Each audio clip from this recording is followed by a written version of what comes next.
Hey, everybody. Before we get started today, we wanted to remind you of a free resource we have for you on our website. We have created a list of dinner conversation starters that we want to share with you to help you have better conversations with your kids over dinner. You can get that by going to parentsmakingtime.com/dinner conversations. Go there now so that you can start having those great conversations. Have you ever been working with one of your kids on homework and they get really frustrated? Tends to happen with math a lot, I think. They aren't understanding, and the more that you try to explain, the worse it gets. Finally, you suggest that they take a break, do something else, and come back to it later. And then when they come back to it, their mind has settled, they're a little more able to process things and think through the issues that they were struggling with, and they're able to complete their work. We've definitely had that experience with our children. But how often do we apply that same principle ourselves, that principle of stepping away when we're faced with a difficult problem? Today, we're talking about problem solving as parents. It's actually one of the main responsibilities that we have as parents. And we're going to share some insight that we've learned about this idea of stepping away from your problems temporarily in order to find a solution. This is Parents Making Time, the show that helps busy parents put family first without burning out. We're Anthony and Jennifer Kraker.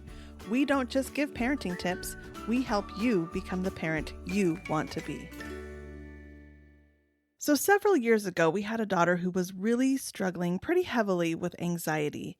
We had seen her doctor and discussed it with them, and she had agreed to try medication to help her, which actually did for a few months. And then it seemed like she was getting worse again.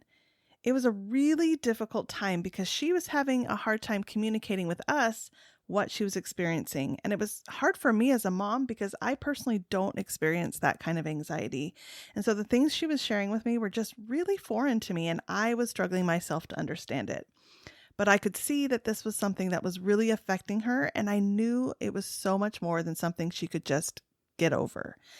So it became something that not only was stressing her out, it was distressing me as well because we just didn't know how to help her. And the things we were trying, they just weren't helping. So I really began to fixate a bit on this issue. I was searching, I was stressing, I was worrying, and then we decided to make another doctor's appointment. So at that point, I decided I needed to just wait until we could see the doctor. But sadly, it was a bit of a wait to get to the doctor. So while we waited, I had basically just let go of trying to solve it myself. I was just trying to get to that appointment. But one day, I was just scrolling on my phone and an article popped up, and I couldn't even tell you the name of the article, but it piqued my interest enough that I opened it, and it began to describe exactly what my daughter had been telling me. It was a mental health condition that I realized I knew very little about, but the more I read about it, the more it explained. I saw parallels in what my daughter had been telling us, and it was starting to make sense. I ended up sharing that article with my daughter, and I could see her almost relax as well. Finally, something explained what she'd been feeling, and it gave us hope. Now we had the right information to share with the doctor to get their opinion, and it turned out that when we did, they very much agreed with what we had found. This led to real answers and eventually real help for her. And that whole story is actually probably something we could talk about more in depth in another episode with her permission. But the point of sharing that today was to point out that while there was definitely a time where I was frantic and frustrated and obsessed with trying to find the answer came after I calmed down and in some ways stepped away and was at a point where I could process and reflect much more clearly. Yeah, it's a great example of the mistake that we often make when we're struggling with the problem as parents. We're so concerned about our children that we tend to ruminate on it for too long and for too much on the problem. And we do that because we're concerned for our kids. And it becomes easy to obsess and to spend all of our time thinking about how we can help them. We do that because we love them. We want to help them. And while we do this, we get frustrated. And when we get frustrated, our mind is no longer clear and we can't see things like how they really are. We put ourselves in this negative place. And honestly, at that point, we're not helping anyone. Yeah. A couple of years ago, I read a book called A Technique for Producing Ideas by James Webb Young. Now, this is a book for creatives, people who are writers or artists or, people that are in content creation. But I think there's some parallels here with the book. He shares 5 steps that creatives can go through to try to produce ideas. And I think it works for problem solving as well. The first step is to gather what he calls gather raw materials. That's gathering the information, the data, the things that you need to be able to produce an idea, or in this case, produce a solution to the problem. And then the second step is you work over the material in your mind or address it. That's that stage where you do need to think about it and analyze and try to solve the problem with what you have in front of you. And then eventually you get to a point where you need to step away from the problem. And that's called the incubation period. So you step away and you really let your subconscious start doing the work. And you think about something else, and your brain somehow is able to analyze the problem without you actually thinking about it in the front of your mind. And then eventually that leads to the fourth stage, which is the aha moment. And that's when the idea or the solution comes to you in your mind. And then the final step is to finalize and develop that idea or solution. Yeah, so if you've talked through these, I kind of thought back through the story that I just shared. So gathering those raw materials would be when I was talking to our daughter, I was listening to her, I was hearing what she was saying, and kind of trying to process and understand what information she could give me. And then also it was also researching and gathering, and that's really where I got frustrated because there was so much there. But I think what I was trying to do was, I tried to work over those materials, and there was so much and so much I couldn't understand. I tried to skip that incubation period. Yeah. And it wasn't until I was kind of forced to incubate. And in this case, I was forced to incubate because we had to wait. We had determined this is beyond me. We need to see a doctor. That forced an incubation period that actually let me calm down, relax, and eventually have that aha moment. And that was really, I think, important. Yeah. And you said you were kind of forced into that incubation period. I think the trick is learning when to step away, learning to recognize, okay, I'm starting to stress out about this. It's gone beyond just trying to solve a problem or think through the issues and figure out a solution. It's causing me to stress out, to have mood swings, to feel tense, to whatever it is, however it's manifesting itself for you.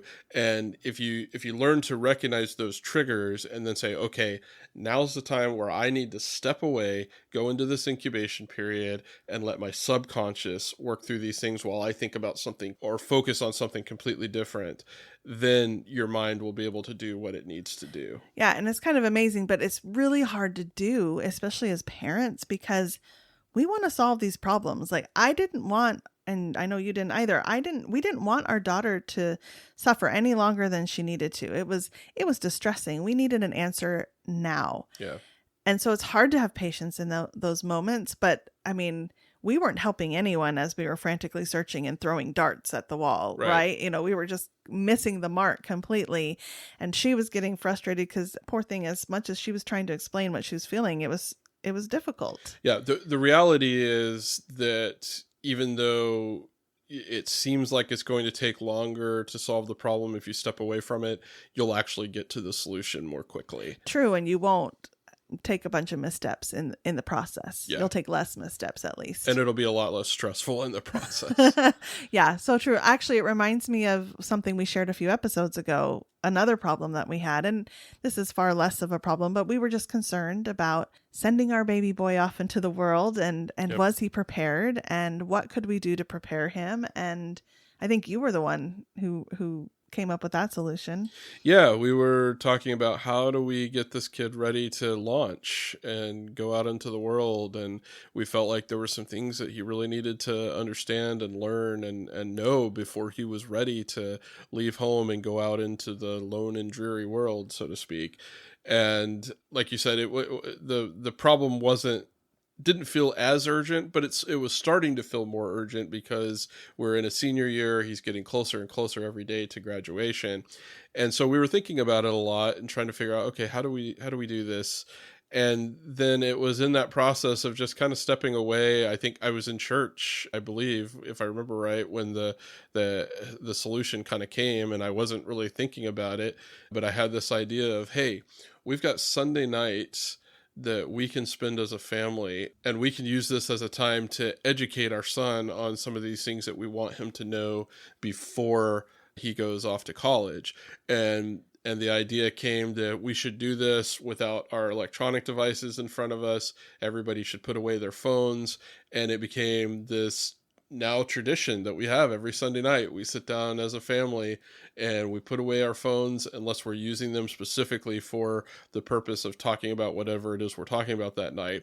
And we have a little lesson, and we've talked about everything from finances to cooking to how to do laundry, How to clean the toilet. how to clean the toilet, to other more important things like dealing with stress and anxiety and all sorts of different things that we've talked about in these Sunday evenings. And that idea came in a moment where I wasn't thinking about it, and I was focused on something else after we had kind of gone through these first couple of steps of gathering the raw materials and working it over in our mind, and then going through that incubation period, and then the aha moment comes, and then I talked to you about it. We finalized it and figured out, okay, this is how we're going to move forward with this idea, with this solution. Yeah, and I think part of why this way works is when you're gathering those raw materials, when you're gathering the facts, when you're gathering different pieces of information, you're really focusing on the problem. And when we focus on the problem, our minds just go negative. And so then we just dig and we dig deeper, and it's hard to dig yourself back out of that. Yeah. And, But that is part of the process. Like, of course. You do have to do some problem solving.